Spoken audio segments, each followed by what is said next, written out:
દરેક નીતિની સામે કાયદાની રીતે ઊભો રહેતો SSK ન્યૂઝ ચેનલ। સુરતમાં બેફામ વાહન ચાલકો વારંવાર અકસ્માતની ઘટનાઓને અંજામ આપી રહ્યા છે, ત્યારે સોસી સર્કલ પાસે બેફામ ઇકો કારના ચાલકે અકસ્માત સર્જી 2 વાહન ચાલકોને ઇજાગ્રસ્ત કર્યા હતા।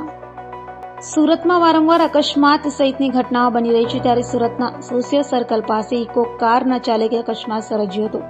સોસી સર્કલ ભાટિયા કોમ્પ્લેક્સ પાસેથી પસાર થતી ઇકો કારના ચાલકે બેફામ કાર હંકારી સ્ટેરિંગ પરથી કાબુ ગુમાવી 2 બાઇક ચાલકોને અડફેટે લેતા તેઓને ઈજાઓ પહોંચતા સારવાર માટે હોસ્પિટલે ખસેડાયા હતા, જ્યારે અકસ્માત સર્જનાર ઇકો કારના ચાલકની પોલીસે અટકાયત કરી હતી। प्रकाश पटेल।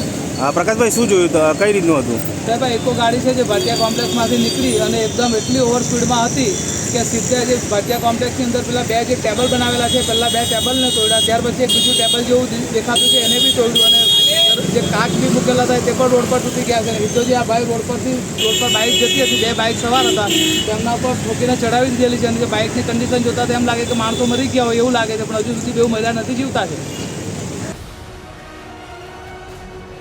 દરેક નીતિની સામે કાયદાની રીતે ઊભો રહેતો SSK ન્યૂઝ ચેનલ।